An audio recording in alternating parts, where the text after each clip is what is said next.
Hello, and welcome to today's webinar on reimagining restorative justice, U.S. norms for compensating harms, and implications for restitution to African Americans. My name is Scott Leland. I'm the Executive Director at the Mossavar Rahmani Center for Business and Government, which is hosting today's event. Our co-sponsors are the Center for Public Leadership and the William Monroe Trotter Collaborative for Social Justice. We have two speakers, possibly some of the students will join as well, and we will leave time at the end for questions. To submit your question, please use the Q&A button, which is most likely at the bottom of your Zoom screen. Our principal speakers today are Linda Bilmes and Cornell William Brooks. Linda Bilmes is the Daniel Patrick Moynihan Senior Lecturer in Public Policy at Harvard Kennedy School. Her research focuses on budgeting and public administration in the public, private, and nonprofit sectors. Her books include the New York Times bestseller, The $3 Trillion War, The True Cost of the Iraq Conflict with Joe Stiglitz, The People Factor, Strengthening America by Investing in Public Service, written with Scott Gould. And her latest book is Valuing the U.S. National Parks and Programs, America's Best Investment with John Loomis. Cornell William Brooks is Hauser Professor of the Practice of Nonprofit Organizations and Professor of the Practice of Public Leadership and Social Justice at Harvard Kennedy School. He's also Director of the William Monroe Trotter Collaborative for Social Justice at the school's Center for Public Leadership and Visiting Professor of the Practice of Prophetic Religion and Public Leadership at Harvard Divinity School.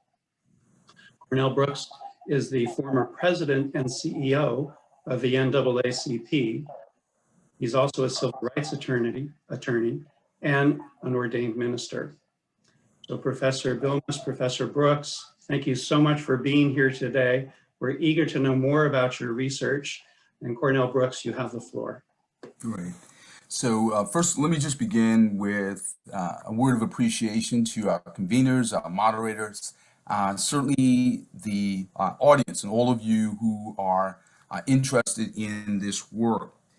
So today's topic has a currency and a topicality that we have not seen in quite some time, with the debate and discussion around H.R. 40, towns and cities taking up the matter of reparatory justice and corporations doing the same.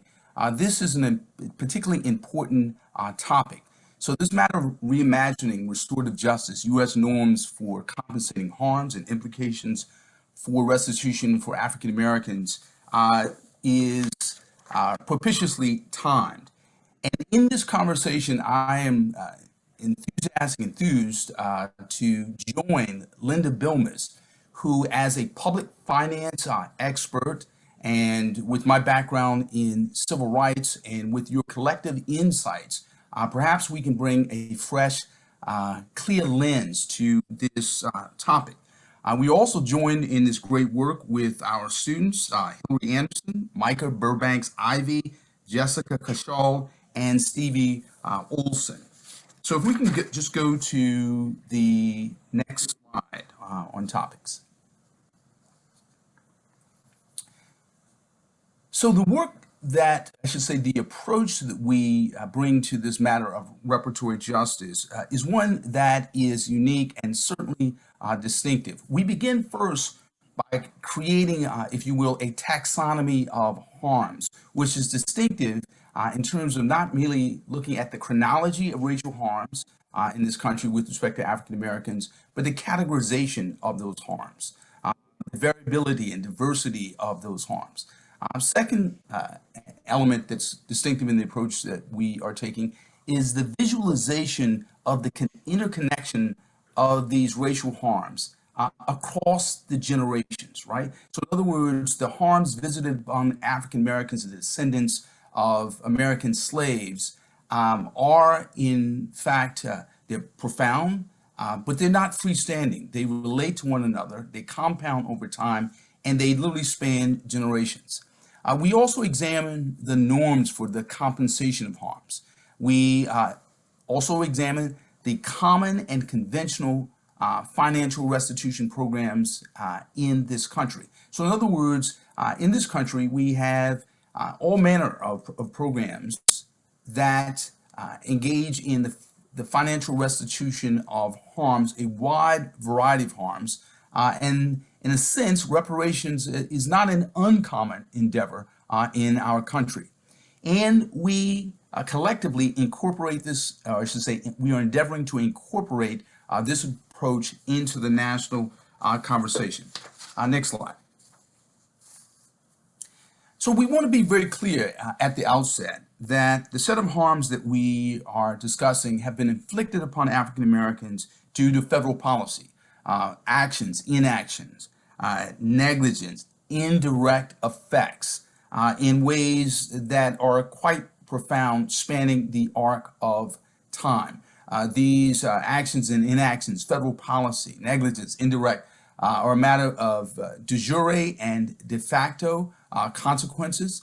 These harms, let us note here, are rooted in chattel slavery, but not limited to chattel slavery. So in other words, for those who regard slavery as something as a part of America's distant past, when you look at the racial harms that have grown out of slavery, the convict leasing system manifested in this carceral state in which we find ourselves, voter suppression going back to the days of literally the 15th Amendment. These harms are complex and diverse, rooted in chattel slavery, but not limited. In terms of transformation and evolution, many of these harms are intertwined with other harms, compounded over time with long-term intergenerational consequences. This is incredibly important for us to appreciate that in terms of talking about the racial harms that are part of America's past, present, and indeed the future, that these harms are not freestanding. They interact with one another. The effects compound over time in ways that are intergenerational, that can be felt, experienced, measured in people's lives, families, and communities. One part of our work that's critically important, and I think unique, which is that these harms can be visualized through interactive relational software or relationship software, i.e. Kumu. So in other words, we can plot these harms, look at the nodes of these harms in terms of laws, policies, and regulations, and visualize them and show the ways in which they interact with one another, literally compounding the effect of these harms in ways that cross generations. And lastly, and this is really credit to one of our wonderful students, that we can go beyond this visualization software to reduce these harms to a two-dimensional picture that might be visualized as a living tree.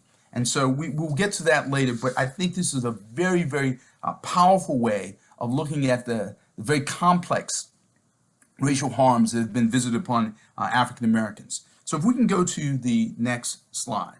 So when we think about a taxonomy of harms, a categorization, a classification of harms, we can think in terms of 7 functional categories: housing, labor, the criminal punishment or the criminal legal system, healthcare, education, violence, and disenfranchisement. Specifically, what we mean by that is voter disenfranchisement. So just by way of example, if we think of African American forebears leaving slavery, literally sleeping in open fields, having to find ways to subsist with their bodies, that is through labor. This whole manner of them being subject to a criminal punishment system, endeavoring to reduce them back to a state of chattel slavery. Healthcare across the ages, demonstrating the precariousness of life and the vulnerability of Black bodies. Education being anything but a right for African Americans, and of course violence being a part of daily life. And when we think about the franchise inscribed in, precariously inscribed in the 15th Amendment, being a civic sacrament that African Americans across the generations have clung to with uncertain effect. So these are 7 functional categories. But let's turn next to the next slide.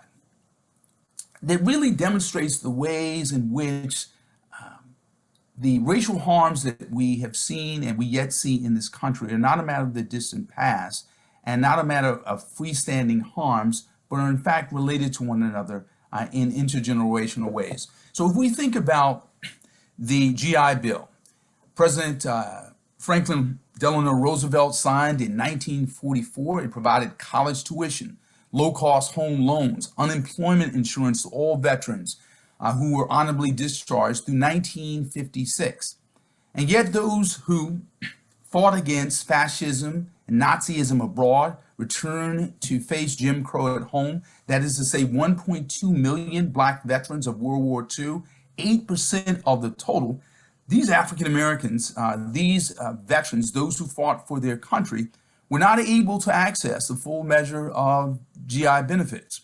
So when we think about GI benefits in terms of education, very few African Americans were able to attain any of the full measure of such benefits. Almost no blacks obtained GI home loans. That is to say, in New York, fewer than 100 of 67,000 GI Bill mortgages went to non-whites. That is to say, presumptively speaking, a smaller fraction went to African Americans. But let's look at the ways in which these harms interact. So if the GI Bill was administered by the states, it allowed the states to discriminate. It allowed the state to impose the stamp of Jim Crow on the GI Bill. If we think about the fact that lenders, in terms of lenders engaging in redlining, that is to say the segregation of finance, the segregation of mortgages, the segregation of housing, which prevented blacks from buying homes, and that is to say using their benefits to have a stake in the American dream. If we think about education, African Americans, that is to say African American GIs, 95% were told to apply to black colleges only. Well, what that meant was by limiting their options to historically black colleges and universities, what that meant was not merely that separate was inherently unequal, it meant that separate was inherently and obviously smaller. That is to say, a smaller number of colleges to choose from. And that also meant that where there were HBCUs that were distant from where GIs lived, that meant that they had the option of going, I should say, not attending college or traveling some distance to go to an HBCU, placing a college education beyond their reach. When we think about the fact that most vocational trades were restricted to whites, so in other words, vocational education would not be a means by which GIs could access the American dream in terms of the vocational trades. The ways in which housing, education, training interact in the lives of GIs, in the lives of their families, span generations and show the degree to which these racial harms interact with one another in people's lives in ways that can be fiscally measured, historically chronicled, but also visualized as a matter of data. Incredibly important. So if we can turn to the next slide. What our team endeavored to do was to create a means of visualizing these harms across time, across categories, in ways that demonstrate the ways in which these harms interact with one another. In other words, housing, the franchise, voting, violence. How do these harms interact, and how might we measure the impact, as well as chronicle the history in terms of the categories and in terms of the time. This data visualization, this visualization software is linked to a huge database of laws, policy, regulatory decisions. So this was a very, very significant, massive endeavor. And I'd like to just show you the fruit of our colleagues' work in terms of this short Kumu video. So Yaya, if you would cue that up, that'd be great. Thank you. So in this video, which spans about roughly a minute or so, what you're seeing are various nodes, various aspects of these harms, and the ways in which they relate to one another. So in terms of educational decisions relating to education as a right, segregation, access to secondary education, higher education. In the case of the criminal punishment system, the relationship between the 13th Amendment, between the pig laws, the slave laws, I say slave codes, black codes. This demonstrates not only the diversity of the harms, but the complexity of the harms and the interaction of the harms. This is incredibly important and distinctive. Why? Because there is in the literature any number of articles and books that speak to the cost of these harms, that speak to the chronology of these harms across time. But what is significant here is that we're looking at the ways in which the harms interact over time and in people's lives. And as you can see, this is a very, very important work. All right, so with that said, if we can turn to the next slide. So before you is a picture of a tree with branches and limbs and a trunk. And above it are these words, blood on the leaves and blood at the root. The full lyrics for the jazz composition, that is to say, Strange Fruit, which was sung by Billie Holiday, an African-American jazz musician, and composed by the Jewish-American teacher Abel Marable. These words, of course, southern trees bear a strange fruit, blood on the leaves, blood at the root, black bodies swinging in the southern breeze. This iconic American jazz composition, Strange Fruit, is here rendered as a tree, which represents racial harms.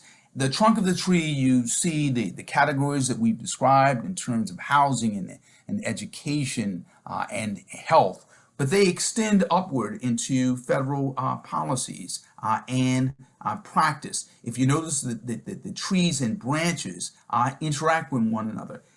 Below the trunk is, of course, the roots of the tree, which go back into chattel slavery. What's important about this is it makes clear that when we talk about reparations and reparatory justice, we're not merely talking about the roots, we're also talking about the trunk, we're also talking about the branches, we're also talking about the limbs, we're talking about the ways in which these things interact. If we can go to the next slide. And so very quickly, I just want to lift up a few historical examples of reparations, talk very briefly about religious norms and the norms in human rights instruments and examples. So when we think about historical examples of reparations, obviously there are examples where we, governments have offered reparations not to those who were owned, but rather those who were the slave owners. In the case of the United States, Great Britain, and Haiti, extending reparations post-abolition to slave owners. But we have, certainly in this country, enslaved persons who've gone to the courts in the 1700s, in the 1800s, to seek reparations for their capture, for their enslavement early on. We have figures no less than Frederick Douglass and Thomas Jefferson who spoke of the need for reparations. And of course, the descendants of slaves have also lifted up the call for reparations, going obviously back to David Walker, to Frederick Douglass, going back to James Foreman, and certainly to those in Congress who are lifting up that debate today. These examples also speak to religious norms which undergird some of the moral philosophical underpinnings of this country and inform the reparation debate. So when we think of, for example, the theological principle of teshuvah in Judaism, which informs the Christian notion of reconciliation, This, of course, is premised on this idea that when one engages in reconciliation or makes amends for a sin, one engages in restitution to the victim. Similarly, in the context of Islam, this notion of justice speaks to restoration to victims. When we think about norms within our human rights instruments, we think about the Universal Declaration of Human Rights, the International Covenant on Civil and Political Rights, the International Convention on the Elimination of All Forms of Racial Discrimination. We have groups like the Movement for Black Lives citing the norms in international instruments to give some philosophical grounding for this discussion of reparations for African Americans. So if we can go to the next slide. Okay. So I'm here going to turn the discussion over to my colleague, Linda Bilmes, who will take us from norms into the compensatory mechanisms that speak to this reparation debate today.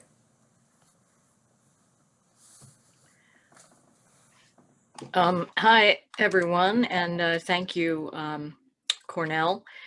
So I have to admit that when we first started on this project, I didn't know a great deal about this topic.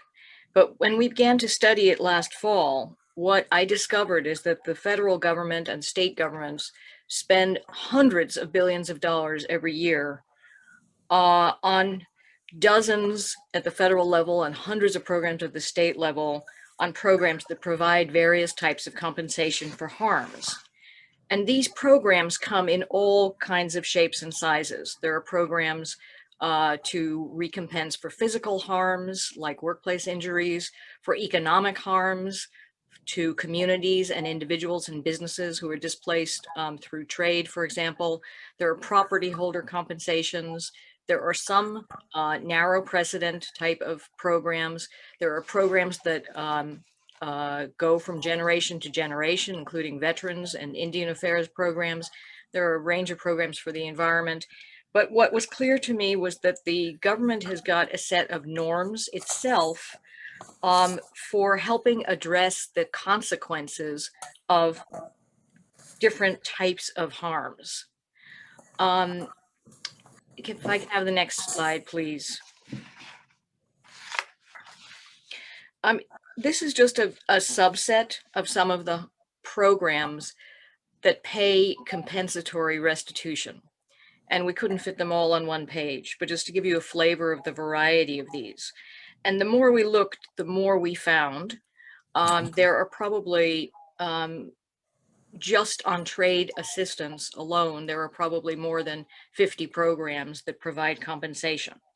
So let me talk for a minute about how the government determines eligibility for these kind of programs and how they pay for these programs. Next slide, please. The eligibility is typically defined in one of three ways. There are programs in which a specific group of people are determined eligible, for example, the 9/11 Victims Fund.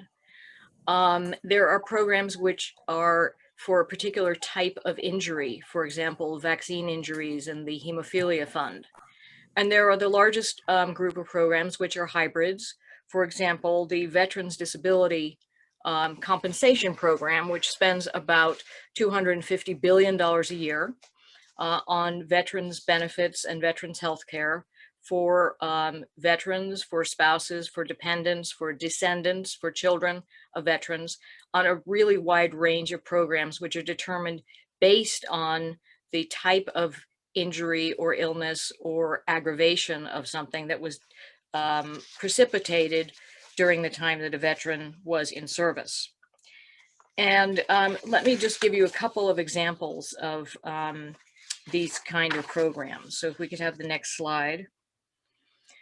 So one typical way of funding these programs is through excise taxes. So for example, one which is in the news at the moment, there is a National Vaccine Injury Compensation Program, which provides compensation to people who were injured by vaccines that are FDA and CDC approved.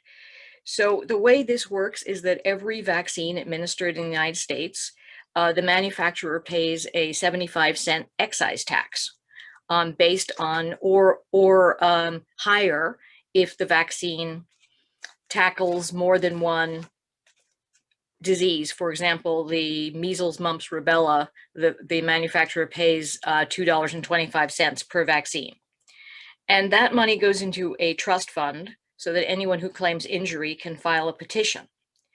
And the principle here is that although the government clearly did not deliberately harm individuals, but that the government plays a role in that the FDA approves the vaccines with the knowledge that a small subset of people will be harmed through the vaccine. And in return for paying this excise tax, the manufacturers are indemnified against legal class action suits by those who are injured. And the funding for this is put into a trust fund, as most of these programs are. Trust funds in the federal government, there are many, hundreds of trust funds at the federal level. Trust funds are not quite the same as private sector trust funds, but trust funds are an accounting mechanism that track inflows and outflows in the federal government. And so when the trust fund is in surplus, it is held in non-marketable treasury securities. And when it is in deficit, the federal government is obligated to borrow to top up the trust fund. Now, I think a program like this immediately makes you think about the issue of reparations for consequences of housing discrimination in a different way. It's not very hard to imagine a program in which an excise tax would be paid by those housing mortgage companies and lenders who were involved in redlining and housing discrimination. If I can see the next slide, please. So the trade adjustment programs are very interesting because these are quite substantial in terms of spending. In 2016, they were spending $1.9 billion a year. The GAO found at least 15 different programs, as well as a tax expenditure in that year. And each program is structured differently. Some of the beneficiaries are individuals, some are firms that have been adversely affected by trade, and some are communities. There are multiple programs. So for example, the Department of Labor provides direct aid mostly to communities. The Department of Defense has got at least 6 programs. So for example, if a weapon system is canceled or if there's a BRAC base closure, the communities and individuals affected are paid compensation. The USDA has a program which funds communities and firms, as well as individuals in the textile industry. As the textile industry has declined, the Appalachian Regional Commission has a whole range of different programs having to do with coal mining. There's also a health coverage tax credit that is a tax deduction for the after-tax cost of health insurance for individuals who lose jobs due to trade, and a variety of additional programs that are administered at the state level. Now, this again demonstrates the principle that these are kind of no-fault consequences of the fact that the government has taken actions through trade policies that have an adverse effect on some individuals in society, even if they benefit the overall society. I can have the next slide, please. Another example is the American Indian Trust Fund. So in the 1880s, the American Indian nations signed treaties with the United States which ceded land titles in exchange for sovereignty, but retained the resource rights, that is the rights for drilling, mining, grazing, timber, etc. But the federal government, which did act as a banker and secured the funding raised through activities, in part mismanaged and in part just siphoned off and stole all of the proceeds of this.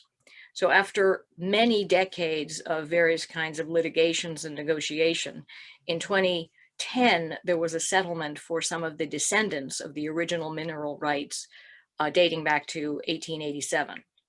And this, through this settlement, the descendants are entitled to small shares of parcels which are throughout future generations being subdivided.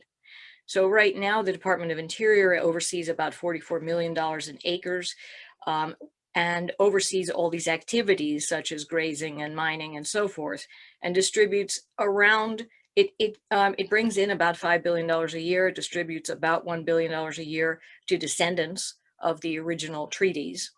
And this will continue to be subdivided. So they expect that by 2030, there will be 11 million people who will be receiving some payments through this original program. And I think these are just three examples, but what they demonstrate is, first of all, that as you can see, there is a very strong norm for compensating the effects of harms. And secondly, there is a precedent for compensating intergenerational effects of harms. And with that, I will I'm going to turn it back over to my colleague, Cornell.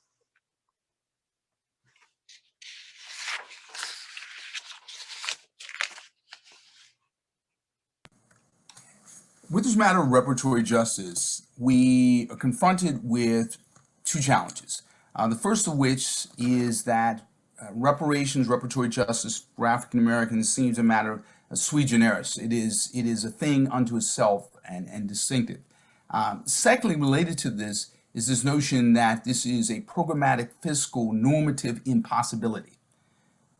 This research suggests that the diversity and variability of compensation programs not only demonstrates what has been done, but what might be done, right? As a matter of law and policy and fiscal practice, African Americans are inexplicably excluded from categories of compensation, both as a matter of practice, but also as a matter of definition, like how we define the problem, who do we define as a victim class. The sheer number, variety, and complexity of the programs demonstrate that it is possible to compensate harms that are rooted in, but not limited to, the time of chattel slavery. Developing new and expanding existing categories of compensation to address these harms is normatively consistent to what we already do. I think incredibly important to note here. And then when we consider the range of harms and the victims addressed by government programs, compensating the taxonomy of racial harms is not a departure from precedent. It would be a radical departure from precedent to not do so, right? So in other words, these programs, what Linda has lifted up just in terms of the range, the multiplicity, suggests what can be done, and it is substantial advancement in the discourse and the conversation in which we find ourselves. So with that said, thank you, and we'd love to welcome your questions.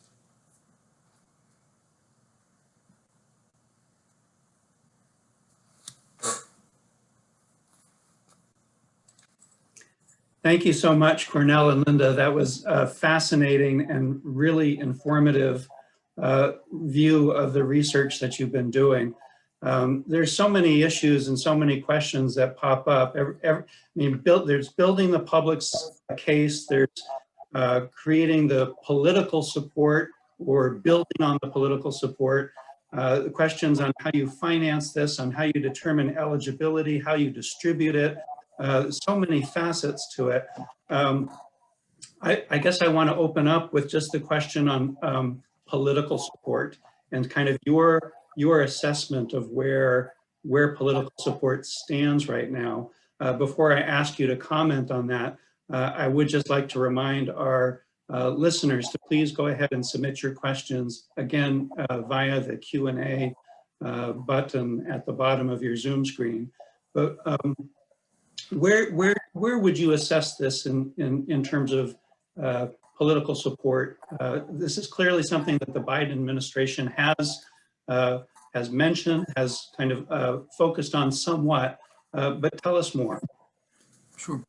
Well, let me just begin by noting where we are in this discussion, right? So literally going back to the days of Jefferson and Frederick Douglass, going back to the Field Order 15, this has been a matter of aspiration We are in a moment in which this is a matter of political and fiscal possibility, where we have at least the candidates from one of the major parties all saying that we should have a commission on reparations.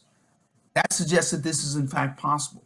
We go back to the way reparations were granted to Japanese Americans who were interned in World War II.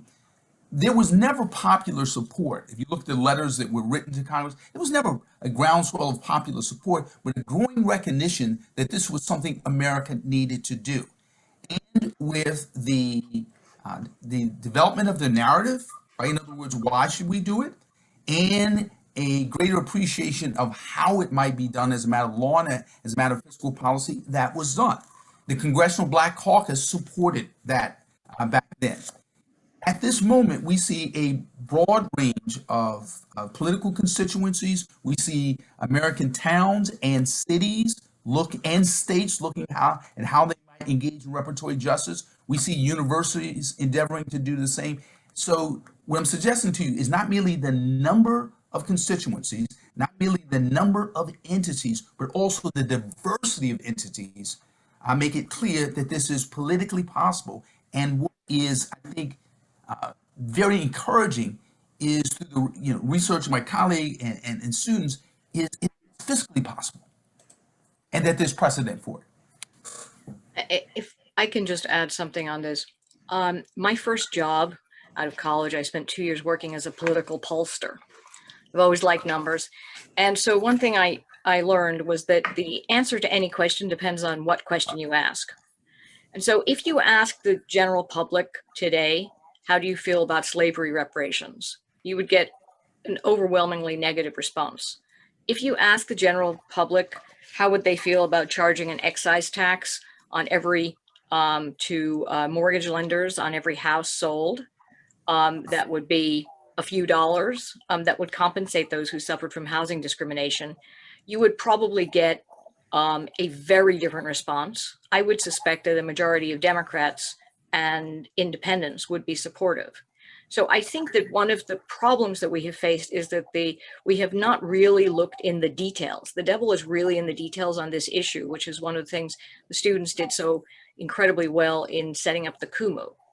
And this is so ordinary and so everyday in terms of how we do it and all the multiplicity of ways to fund different types of it, that it is a problem that I think works better if it is looked at in its components rather than simply at the overall high level. Thank you. We have a couple of questions in the Q&A. Gerben Scherpbeer says, thanks so much for this thought-provoking research. Did the research suggest anything like a quantified range of harms? In other words, are there any rough estimates on what the financial harms per person might be?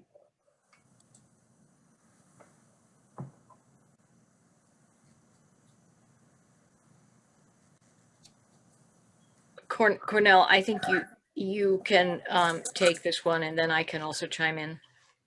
Well, I'll just simply say that when you look at the work of Bill Darity at Duke, who's certainly talked about $1 trillion plus price tags, it suggests that the number is large, right?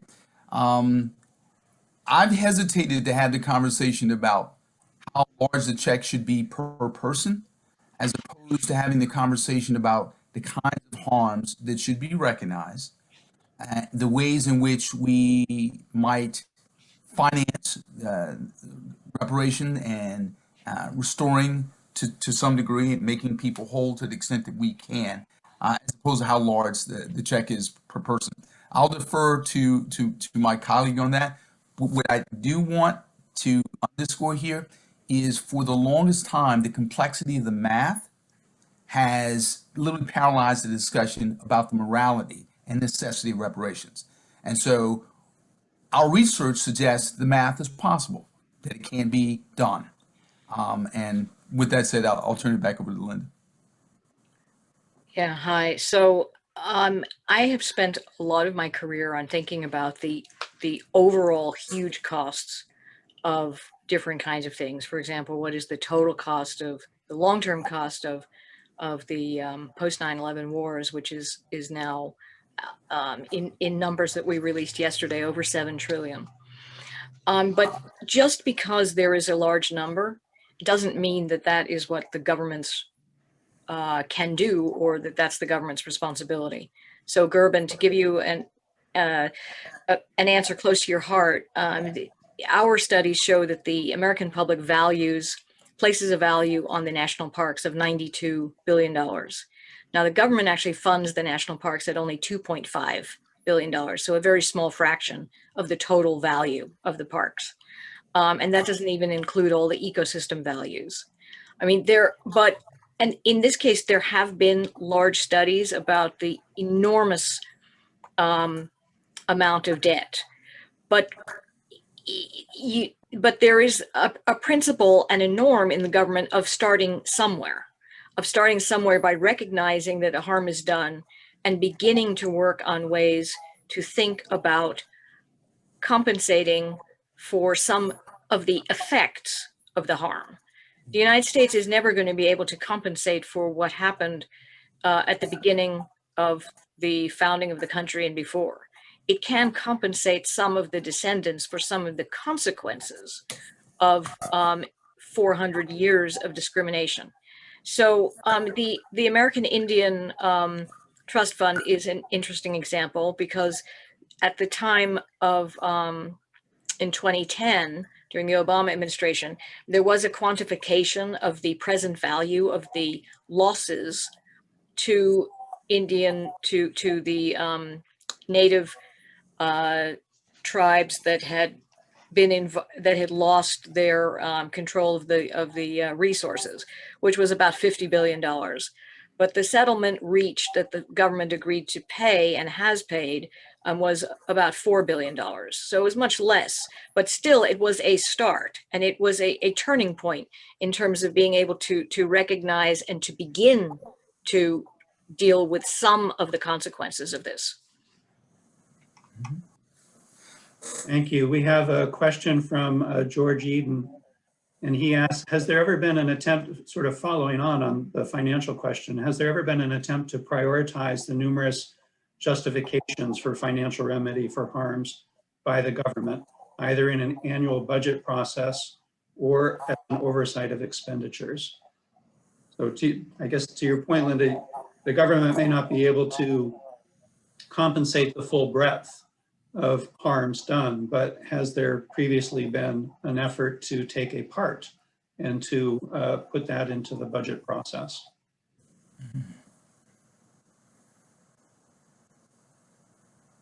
So I think that's a really interesting question. My reading of it is that this huge list of compensatory restitution programs is pretty idiosyncratic, and there doesn't seem to be any rhyme or reason, for example, to why particular illnesses and diseases have government restitution and other ones don't. I would imagine that has more to do with advocacy and political pressures.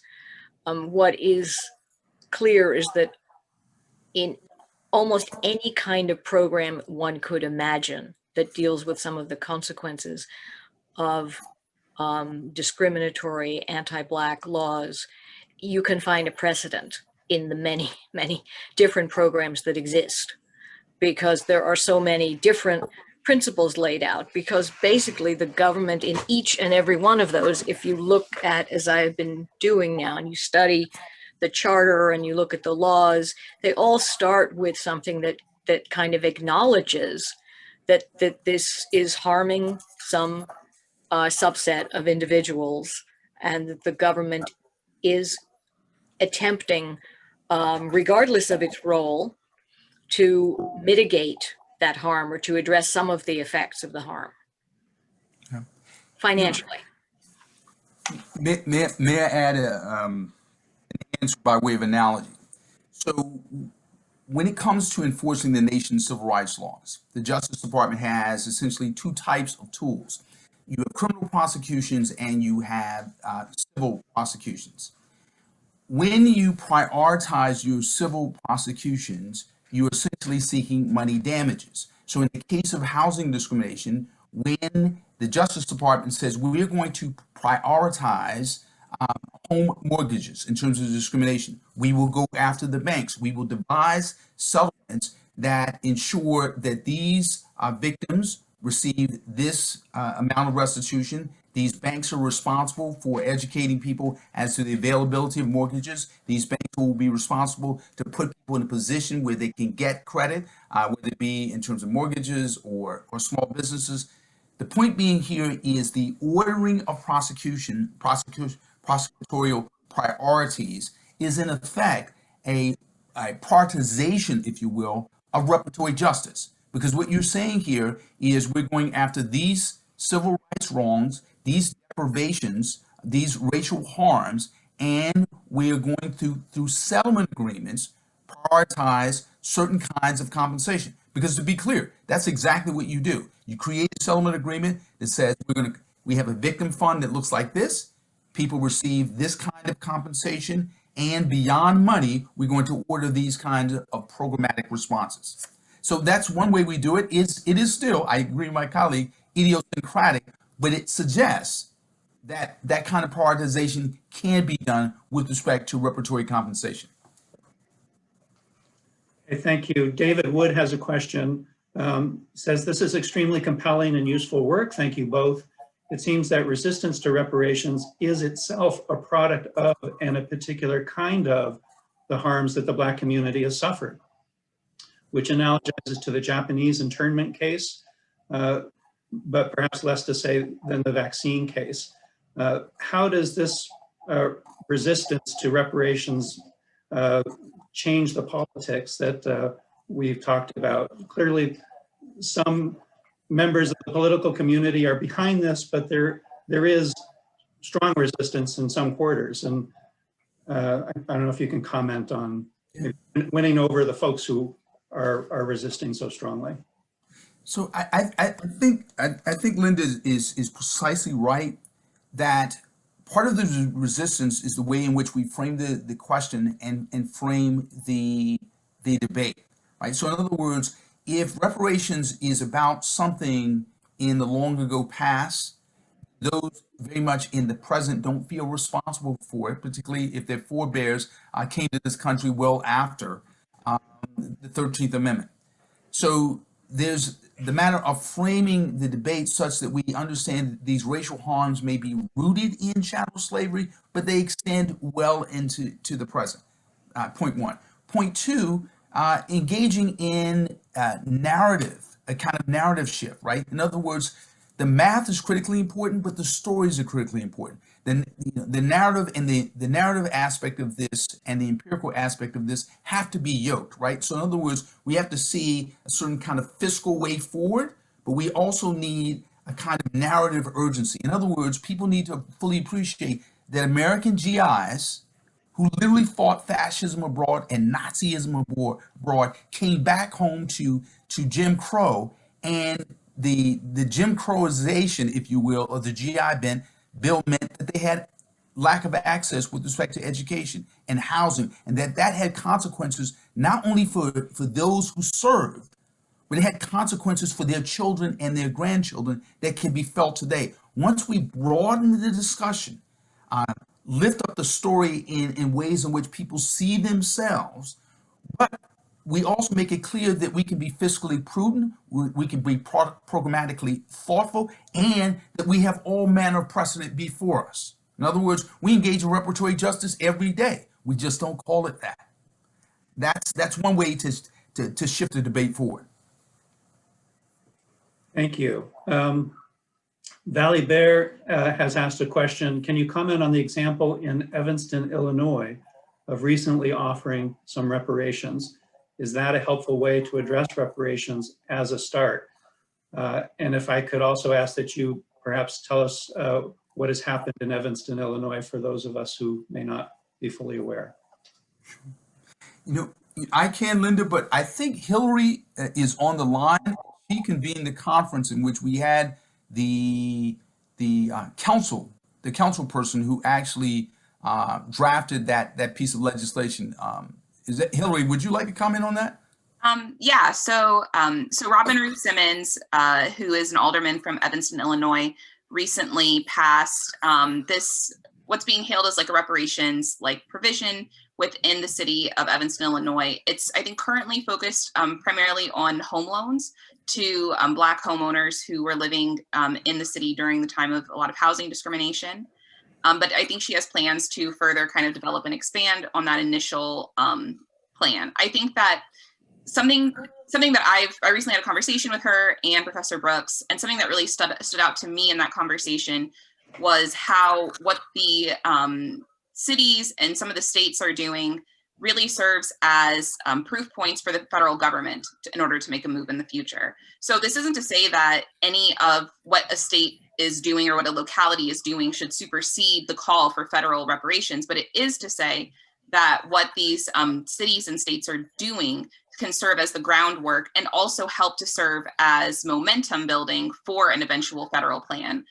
So I think that there's some people maybe note a tension between state and city reparations or reparatory justice programs and what the federal government should do. I think that there is still an obligation for the federal government to act, but the work of Alderman Simmons and other local leaders like her is really valuable for the overall movement towards reparatory justice.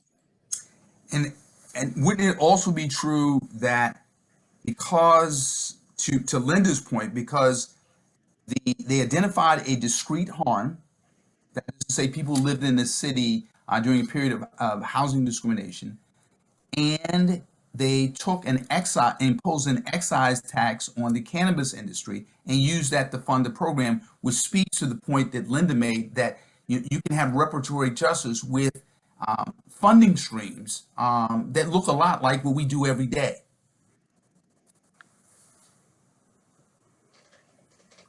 Great, thank you. I somewhat related to that is, in addition to the program in Evanston, Illinois, are there other states that are doing something that is worth mentioning in this forum to sort of help inform what the federal government might do? And I guess a second related question is the research that you're doing now, is that being replicated at a state level anywhere? What other groups are looking at the specifics of reparations that that you might be able to comment on?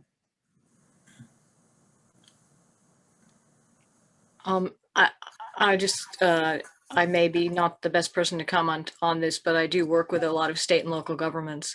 I mean, I think state and local governments are of course, they're referred to as, laboratories of innovation and democracy and so forth. And they do serve very much as labs in that they try a lot of different things, and some of them stick and some don't. So California, where I grew up, was a complete pioneer in terms of vehicle CO2, emission controls and so forth, 20 years before anybody else was thinking about it. Not everything that state and local governments try is applicable nationwide or works. And I think it's a great thing for a national commission, which I hope we have, to study comprehensively all of the various efforts that state and local governments have undertaken. I do think that state and local governments have a lot to tell us about different ways of funding programs and different eligibility criteria and things like that. What is lacking at the state and local level is a national acknowledgement of the scale of harms of that have derived from the period of years of slavery and Jim Crow and everything that followed. And I think that in order to give a boost both to federal programs and to state and local efforts, there needs to be a national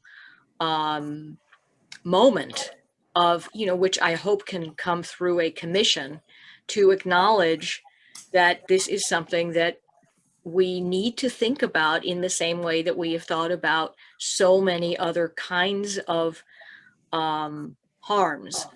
And one of the things that is most interesting to me about looking at all these programs is that in the same way California pioneered no-fault divorce, the federal government grasps very well that it is not always somebody's fault.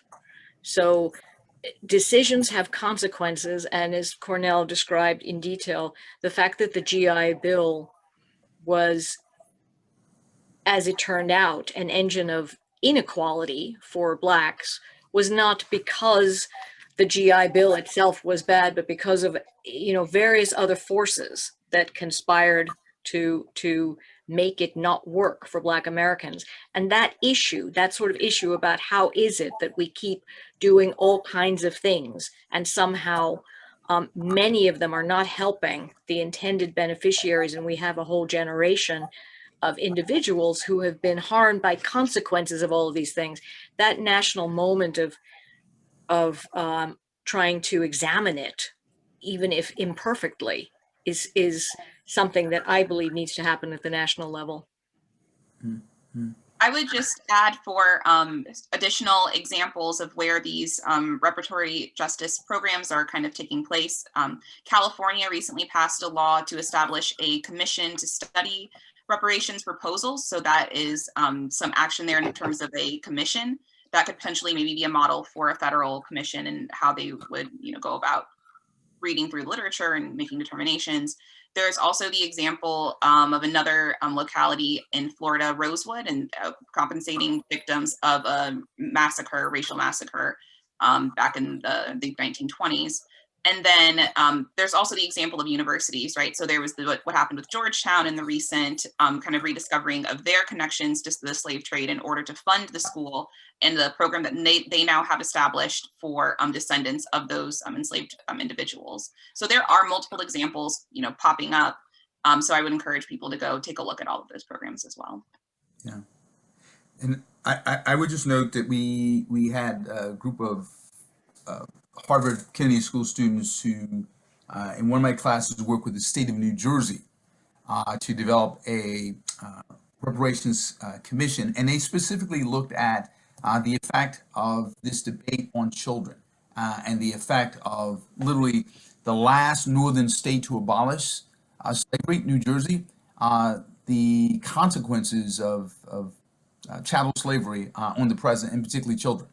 So as Hillary lifted up and Linda lifted up, wonderful examples popping up, all of which point to the road that the federal government can take and should take and is uniquely positioned to take. But they, to Linda's point, are, you know, laboratories of democracy, but they don't suggest that the federal government or Congress should forfeit its role. Thank you so much. We have reached the end of our time, sadly, but now you are currently in the process of writing up your paper, I believe. Can you tell us when we might expect to have that available? I'll let Linda tell us that. We're hoping to put out a working paper on Juneteenth. And we hope that that stimulates discussion. I mean, we've been invited to write an article for The Atlantic. We are, our students are working on various enhancements now and on the visualizations and so forth. And so I think that we will hope very much that this sparks a conversation and, as we call it, a reimagining of the question. Thank you very much, Cornell Brooks, Linda Bilmes, Hillary Anderson. This has been a terrific session, and we wish you all the best of luck in your follow-on work on this topic. Thank you. Thank you. Thank you, Scott. Thank you. Thank you.